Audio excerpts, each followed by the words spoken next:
سوري. وسام بيقربك؟ وسام بيقربك؟ وسام هو كان شغله بالآثار يمكن شيء. والله يعني بسمع أنا. Sound is okay. لا كان معي بالنوت بس يعني. وين صفر؟ ما بعرف شيء. Okay. Why is he taking pictures in Lebanon while his people are being killed in Syria?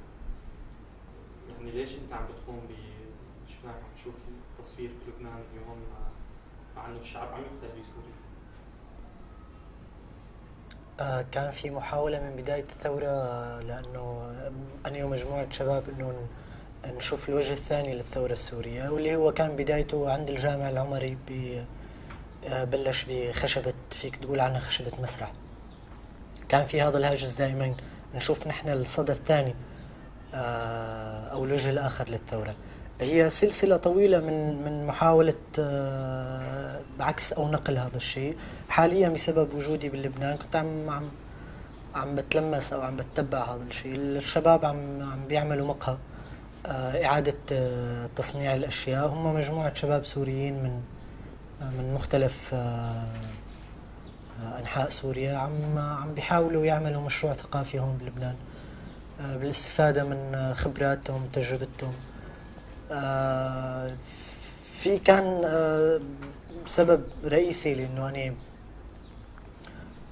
ركزت على هذول الشباب إنه هم وكأنه هذا المحل هو سوريا اللي عم بيحلموا يبنوها. يمكن هذا بعد أنا كنت شايفه أكثر منهم، بس محاولة خلق مكان مدمر تماما إعادة بنائه وحط كل الخبرات اللي بيمتلكوها. اللي عم بيصير بسوريا من قتل وتدمير عم تنقله المحطات الفضائية، وللأسف هي الصورة البشعة اللي عم تنقل بس عن الثورة السورية وعم تتكرس لحتى ينقال انه الثورة عم تاخذ طابع عنيف. الثورة عم تنحرف عن مسارها، ومؤخرا من أكثر من سنة يمكن عم تستخدم مصطلحات مثل حرب أهلية ومعارضة لتمييع الثورة وإخراجها من قيمتها. يمكن نحن كشباب عم نحاول التأني، وكثير أشخاص سواء موجودين داخل سوريا أو خارج سوريا عم بيحاولوا ينقلوا الوجه الثاني للثورة. I'm trying to show the other side of the Syrian revolution. We have been trying since the beginning of the revolution to do this. This part is from many parts, from a series of parts, where we're trying to show the world this other side of the revolution. Now, because I live here in Lebanon, I'm trying to film or to document my friends who are trying to build a cafe for recycling.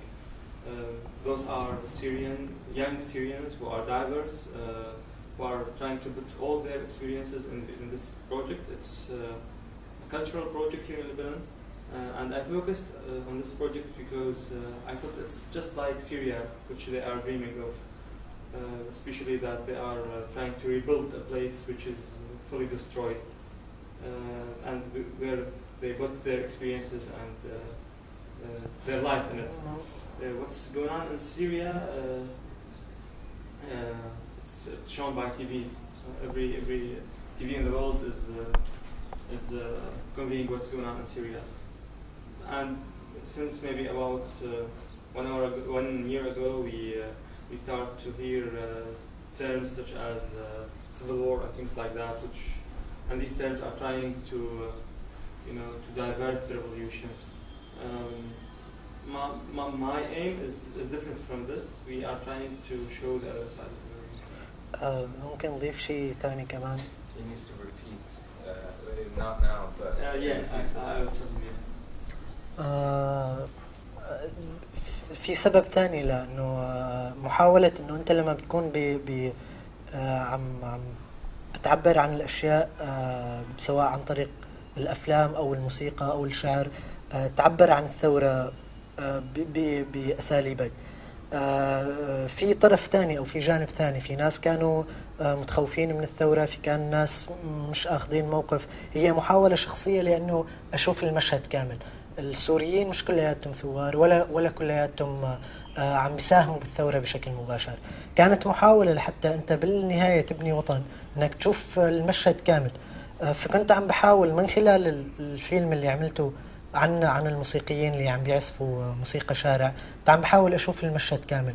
مثل ما في ناس هم مؤمنين بالثورة لآخر درجة، في ناس بالمقابل هم قتلة، هم سوريين آخر شيء. بتخيل لحتى نقدر نبني وطن لازم نشوف المشهد كامل.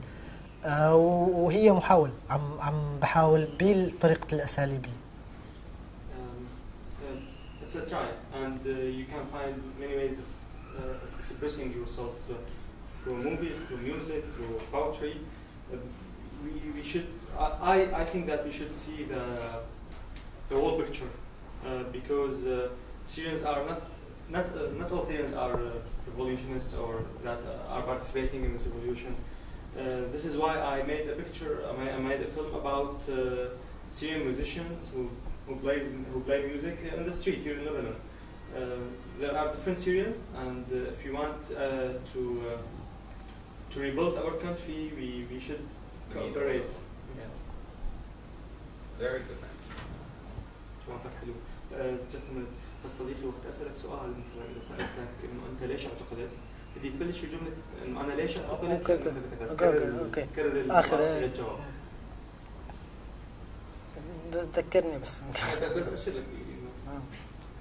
Can he tell us what he did in Duma and Harasta at the start of the revolution? ممكن بس توصف لنا شو سويت مثلا شو اشتغلت بدوما وبحرستا ببداية الثورة؟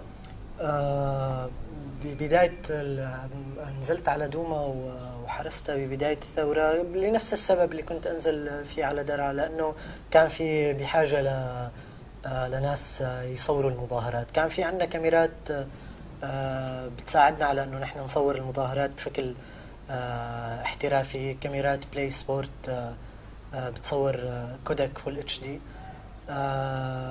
كنت بأول اعتصام بدوما، وكان هو بتخطيط من شباب جامعيين كنت على صلة معهم، وكان صديق لي معتقل حاليا اسمه باسل الصفدي. كان عم نحاول انه نحن نصور المظاهرات، نحاول نكون على صلة مع المحطات فرانس 24، الجزيرة العربية، ومشاركة ذاتية بالمظاهرات. كنا عم نحاول يمكن بلا وعي انه نحن نلحق المظاهرات اللي عم تصير، كل واحد طبعا حسب امكانيته. كان في رغبة كبيرة عند اصدقائي اللي من الشام انهم ينزلوا على درعا، بس مشكلة الحواجز والتنقلات فكانت تمنعهم. I participated in things in Duma and Harasta for the same reason I participated in demonstrations in Dar'a. They needed cameras to film the demonstrations, and they needed guys to film these demonstrations professionally. And we had connections with university students from Duma who organized demonstrations inside Duma. And I also participated in this as a personal reason because I wanted to be part of these demonstrations. He has two brothers in the Free Syrian Army. Can he talk about how that the family has clearly made an investment into the revolution by him being active and by his two brothers right now fighting? Can he talk about that? I mean, how does it feel for him to know that he has two brothers in Syria that are... About him or about his family? No, about him, how he feels. لديك يعني شقيقين أنت في الجيش الحر. شو شعورك يعني بوجود هذول الشقيقين بالجيش الحر؟ شعوري باتجاه اخواتي اللي موجودين بالجيش الحر خليط غريب من المشاعر، خوف، تقدير، رهبة، فخر.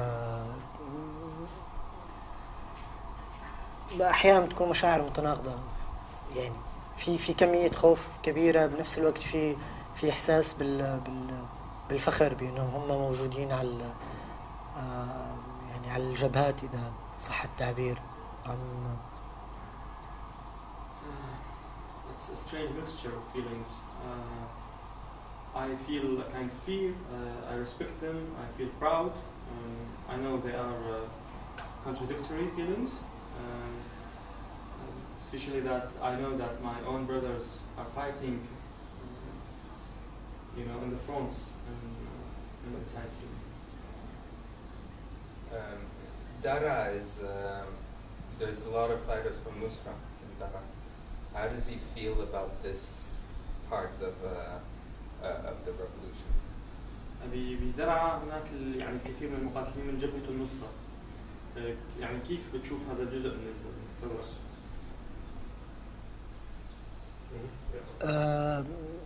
جبهة النصرة الحديث عنها شوي إشكالي، رح أحاول أختصر. جزء من مقاتلين جبهة النصرة هم سوريين أشراف إلى حد ما متدينين، مش بمعنى التطرف. اللي ساعد جبهة النصرة على أنه تنمو بسوريا هو تخلي العالم عن السوريين. هذا التفرج السافر ودعم من جانب، ودعم النظام بأسلحة متطورة من جانب، أكيد رح يخلي التطرف يزيد.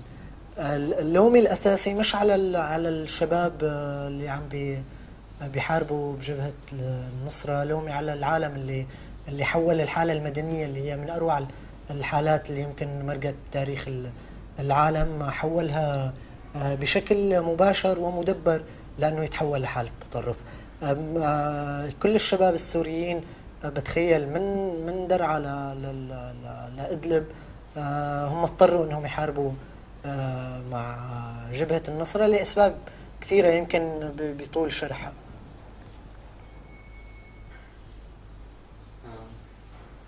Yes, I know that some part of I should say that there is a part from Jabhat al-Nusra, from al-Nusra Front fighters are Syrians who are believers, but they are not extremists. What helped al-Nusra Front to develop in Syria is not the Syrians, but the international community who gave up and who did not help Syrians, especially and in addition